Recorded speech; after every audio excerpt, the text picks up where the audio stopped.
Nesse vídeo aqui eu vou falar sobre como você pode tirar nota máxima em redação para concurso público, até porque eu tenho muitos alunos que já tiraram nota máxima e eu entendi que algumas coisas realmente funcionam e você pode também ter esse resultado, até porque, gente, não tem como.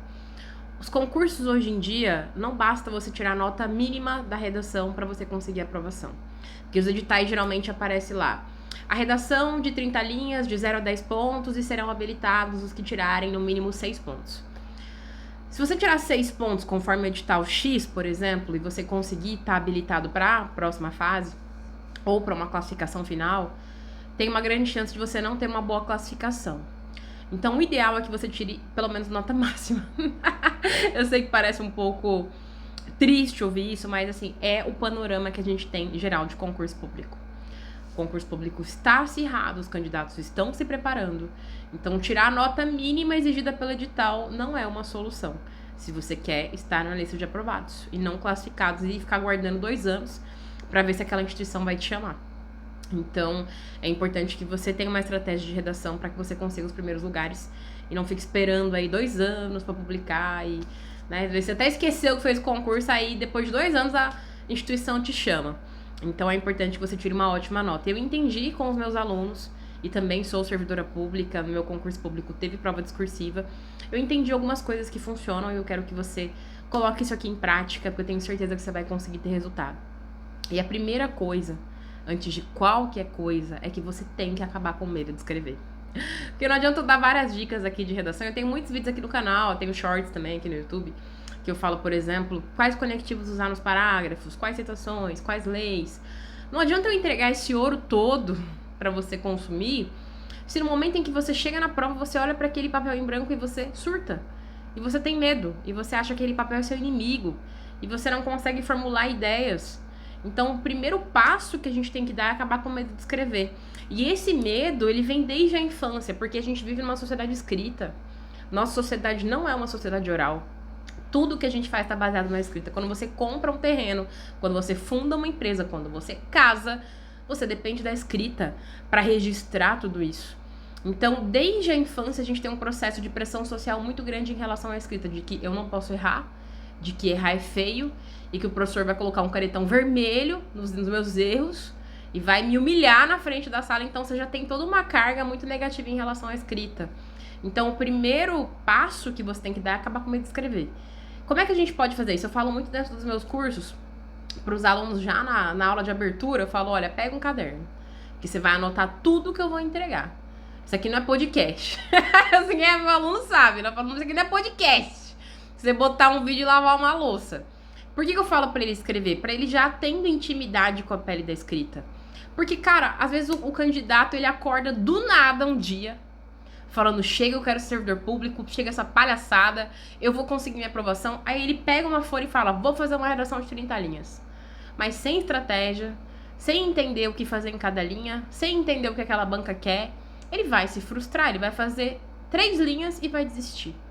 Então, vai se habituando a escrever, sabe? Por exemplo, eu adoro escrever. Tudo que eu vou fazer aqui, eu faço um processo ali de tópicos para poder falar. Então, você vai se gerando uma intimidade com a escrita. Então, ao invés de você pegar do nada e fazer uma redação de 30 linhas ou tentar fazer, vai se habituando com a escrita. Então, por exemplo, os meus alunos, o que eles fazem? Separam um caderno específico dentro do meu curso e eles vão anotando o que eu vou falando. Então, quando ele for escrever a redação, ele já vai estar habituado com a escrita. Por que eu falo sobre ter intimidade com a escrita? Porque hoje em dia a gente só usa WhatsApp e notebook. O WhatsApp, você vai escrever uma mensagem, o WhatsApp já antecipa as palavras para você. Você nem escreve a palavra mais completa. Então, se eu for colocar, por exemplo, a palavra problema no WhatsApp, eu coloco o pro, já aparece lá, problema. Eu nem tenho que escrever a palavra completa. O que isso vai acarretar em termos de problemas para minha redação? Muitas vezes eu não vou saber quando colocar o acento, eu posso ter um erro de ortografia, porque o WhatsApp, ele antecipa para mim as palavras. Na redação, sou eu e a folha de papel. Não tem um corretor ali para antecipar as palavras. Então, quando você vai gerando uma intimidade com a escrita em pequenas coisas, não necessariamente uma redação, mas, por exemplo, um resumo de uma aula, um mapa mental, isso já vai gerando uma intimidade com a escrita. Então, o primeiro passo é acabar com o medo de escrever. Isso implica não ter medo de ser julgado, não ter medo de errar, não ter medo de fazer uma redação bosta. Porque isso vai acontecer. Se você não tem uma estratégia não faz redação há anos, ou nunca fez uma redação, não tem como na primeira redação ela ser perfeita, ela ser uma redação nota máxima. Então é natural que você vai errar. E não tem problema, nós estamos aqui para errar mesmo. Quem é aprovado, quem é servidor público, assim como eu, a gente errou muito antes de chegar nesse lugar. Então você vai errar, lida com o erro e segue em frente. Então o primeiro passo é acabar com o medo de escrever. Segundo passo, você tem que entender o seu edital. Então se eu perguntar para você hoje, qual concurso você está inscrito? Você fala, professor, eu estou inscrito para o concurso da Prefeitura de Feira de Santana, na Bahia. Eu vou perguntar para você, o que está escrito no seu edital? A sua prova, ela é uma redação de 20 linhas? Ela é uma redação de 30 linhas? Ela é uma redação de 40 linhas? Quais são os critérios da banca? A banca avalia quantos pontos de língua portuguesa? Quantos pontos de argumentação? Quantos pontos de coerência? Você vai saber me dizer? Você vai falar, eu só paguei a taxa de inscrição. Se você só pagou a taxa de inscrição e não sabe quais são as regras do jogo, tem uma grande chance de você não ter um bom resultado. Gente, o edital para um concurseiro, ele é o tesouro. Ele é, não vou falar nem o tesouro, ele é o mapa do tesouro, porque o tesouro tá lá na publicação do Diário Oficial quando seu nome estiver lá aprovado, lá quando você tomar posse. Então, se você não sabe as regras do jogo, como é que você vai jogar? Por exemplo, na redação da Caixa, a gente teve como critério que teria um número mínimo de linhas dentro da redação. E aí, se eu não me engano, eram 25 linhas, eu não me lembro, mas acredito que eram 25 linhas, 20 linhas, não me lembro. Teve candidato que chegou no meu TikTok lá e falou, eu fiz 19 linhas, sendo que acho que o mínimo era 20 ou 24 linhas, eu não me lembro.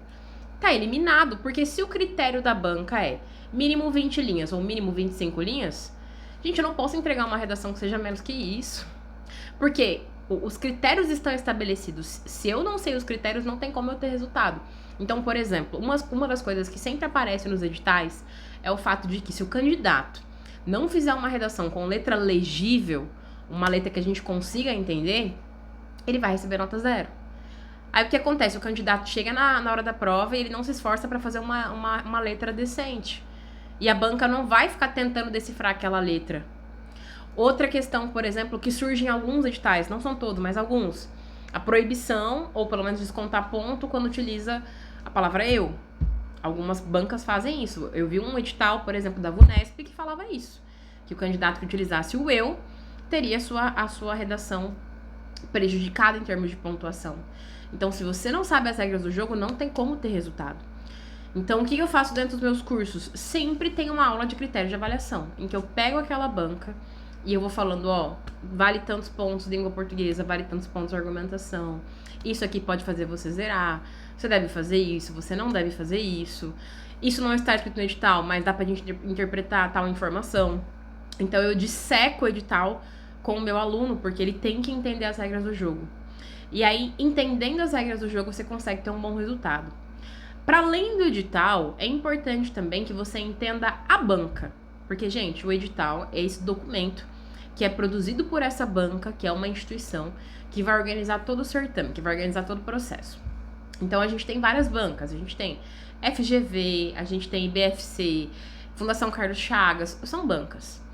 Essas bancas, elas têm estilos de cobrar redação. Mesmo que, por exemplo, a FGV e a Fundação Carlos Chagas cobre um texto dissertativo argumentativo de 30 linhas, a maneira como a banca cobra é diferente. Então, por exemplo, a FGV, ela pode puxar o tema para algo mais subjetivo, mais filosófico, mais reflexivo, enquanto, por exemplo, a Fundação Carlos Chagas pode trazer um tema para algo mais prático. Então, é importante que você entenda também aquela banca. É claro que, se você tem um professor que já entende a banca, é meio caminho andado, porque você não vai ter que ficar analisando aquela banca, tentando decifrar a banca. Você já tem as informações que são necessárias para conseguir trazer um texto que aquela banca quer ler. Então, é importante entender também como a banca cobra. Por exemplo, a Selecom, ela tem uma tendência de cobrar o tema da redação que envolva o cargo daquele candidato. Então, se o cargo, por exemplo, é voltado para a área policial, ela coloca temas que envolvem essa questão da segurança pública. Se o cargo é para professor, ela vai puxar para um tema que envolva ali a área da educação. E ela tem uma tendência também a fazer perguntas. Então, por exemplo, quais medidas devem ser adotadas para reduzir o analfabetismo no Brasil, por exemplo. Então, ela sempre traz perguntas. Tem bancas que optam por afirmativas.